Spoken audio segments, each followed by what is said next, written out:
Fazemos trabalhos acadêmicos. Yeah, Introdução, você tá curtindo a introdução do trabalho de administração feito pela Clarice, pela Giovana, pela Natália, pelo Luciano. Agora eu tenho que embolar mais um compasso pra chegar na parte certa. Aprendendo as teorias clássicas da administração com música clássica. Henri Fayol. Fayol foi um engenheiro de Minas francês que dedicou sua vida à observação e otimização dos processos produtivos empresariais. Diferente de Taylor, que visava as tarefas, ou Ford, que visava o material, Fayol pensava na estrutura organizacional e buscava a máxima eficiência. Para Fayol, a função de administrador poderia ser ensinada e aprendida, de forma a qualquer um qualificado exercer esse papel de controle e planejamento. Putz, mas esse controle e planejamento ficou show de bola! Ao observar e pensar os processos produtivos de forma a minimizar ou acabar com empecilhos na fluidez da empresa, Fayol apoiou sua teoria no planejamento, na organização, na direção e no controle. O planejamento prevê o futuro e planeja as ações para atingir objetivos. A organização distribui as tarefas com base nos recursos. A direção dá comando e orientação, e o controle acompanha o planejamento em relação à execução deste. Fayol estabeleceu 6 funções básicas e 4 princípios. Lê certo isso aí, senão eu vou te demitir. Fayol estabeleceu 6 funções básicas e 14 princípios. Bom mesmo.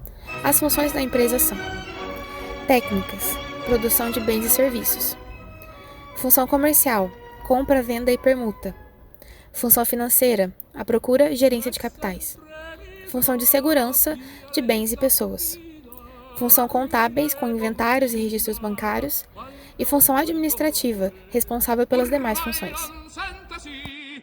Os 14 princípios são: a divisão do trabalho, que favorece a eficiência da produção e aumenta a produtividade; a autoridade e a responsabilidade, ou seja, o direito dos superiores de darem ordens a quem são inferiores; e a obediência destes para as ordens. Unidade de comando, onde um funcionário recebe ordens de apenas um chefe. Unidade de direção, onde todos buscam o mesmo objetivo. Disciplina, onde se obedece às regras e às condutas de trabalho. Prevalência dos interesses gerais da organização sobre os interesses individuais dos funcionários. A remuneração, que deve ser suficiente para garantir a satisfação dos funcionários. A centralização das atividades vitais da organização. A hierarquia.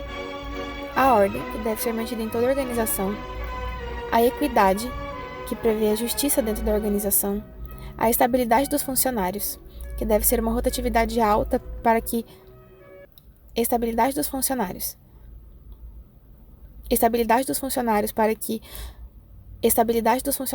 seu desempenho na empresa seja satisfatório. Iniciativa, que deve ser entendida como capacidade de estabelecer um plano e cumpri-lo.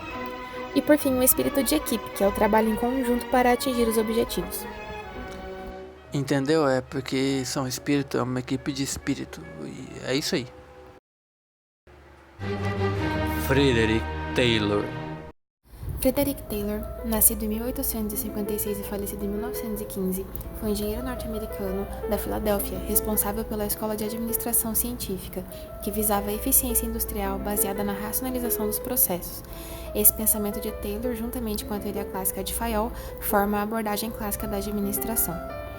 A abordagem de Taylor é feita com base em análise de processo operacional de baixo para cima, ou seja, ele analisa o modo como um operário comum exerce suas funções e traça métodos para aperfeiçoar essa produção, já que o Taylorismo é baseado em máxima produção com menor tempo. A obra de Taylor está pautada no contexto em que ele viveu e nas observações cotidianas que fazia nas indústrias. Entrou como torneiro mecânico na empresa Midway Steel e chegou a engenheiro nesta mesma empresa após se formar. Durante esse tempo, pôde observar problemas comuns entre empresas que poderiam ser resolvidos, como, por exemplo, O modo de pagamento por peça proporcionava vadiagem sistêmica.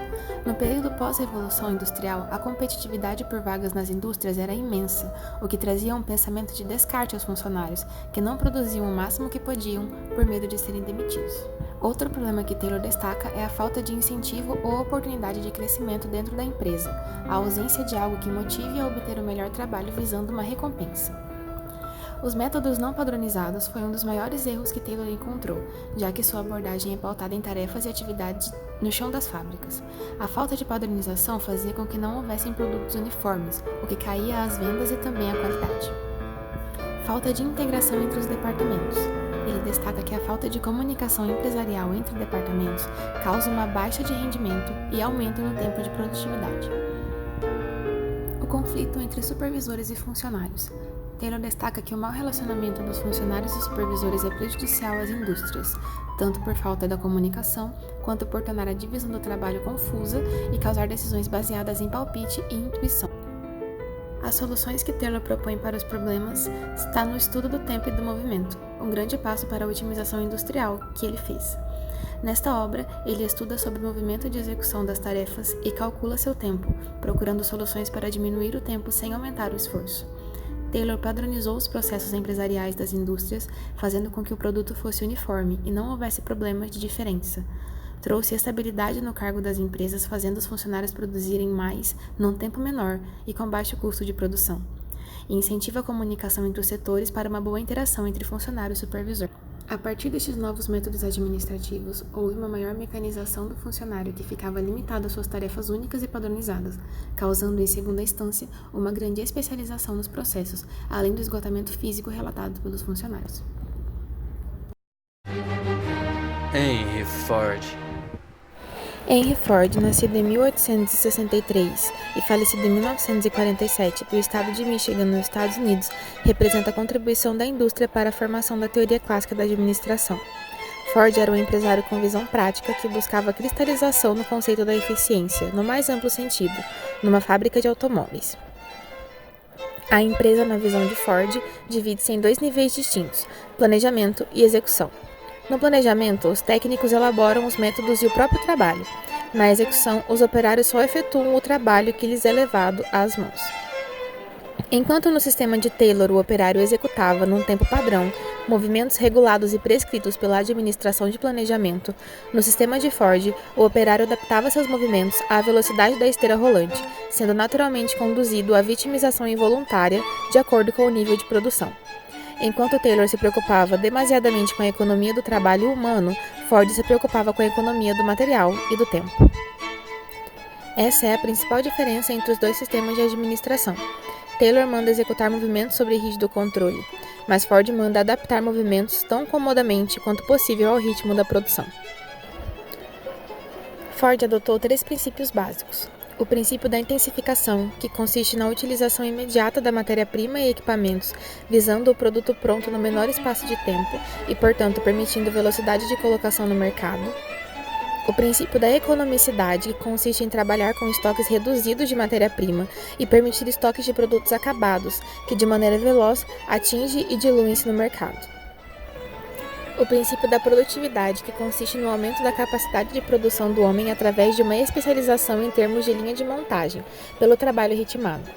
Ford contribuiu de maneira eficiente no setor mercadológico com uma política de preços inteligentes, bem como promoveu o maior número de pontos de venda e assistências técnicas, ou seja, as concessionárias. Max Weber. A teoria burocrática de Max Weber é uma espécie de organização humana baseada na racionalidade das leis, ou seja, os meios devem ser analisados e estabelecidos de maneira totalmente formal e impessoal, a fim de alcançarem os fins pretendidos. Dessa forma, na teoria burocrática, há grande ênfase na eficiência.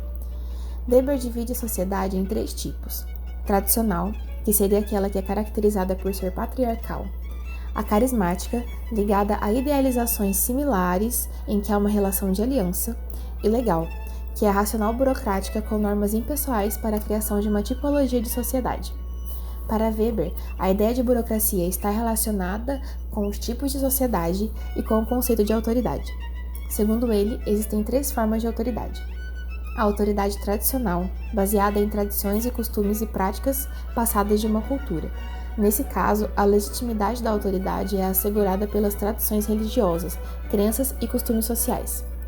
A autoridade carismática, baseada nas características físicas e/ou de personalidade do líder em questão.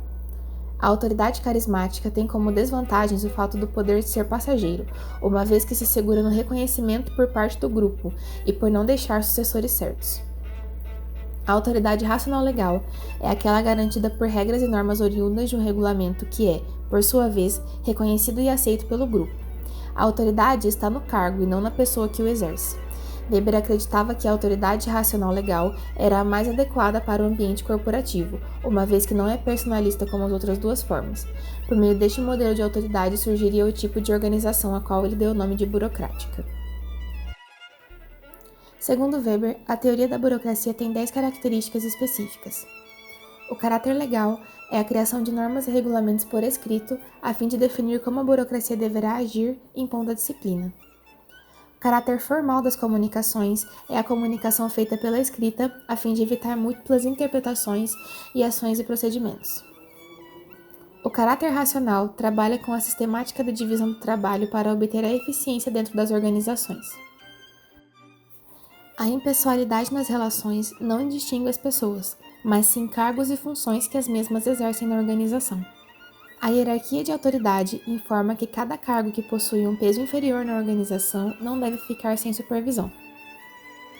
A rotina e procedimentos padronizados impõem o poder de regular a conduta do funcionário dentro da organização. Competência e o mérito são responsáveis diretos pela admissão, classificação e mudança de função dentro da organização. A especialização na administração, pois o membro do corpo de administração nem sempre é proprietário da organização, mas sim um colaborador especializado.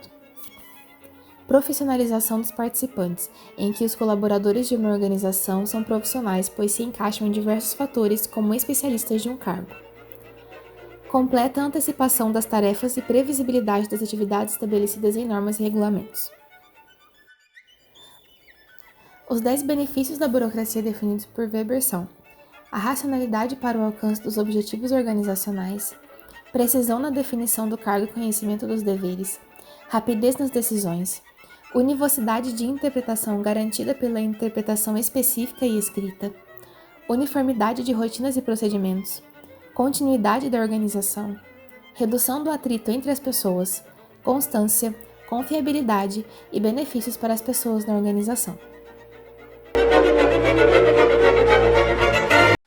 E é isso aí. Muito obrigado por ter assistido. E agora você sabe teorias clássicas da administração e música clássica. Agora você pode administrar suas músicas clássicas. E é isso aí. Muito obrigado por ter assistido e tenham uma boa tarde, /manhã, /noite, /madrugada. E tomem muita água e escutem Sarajevo. Muito obrigado.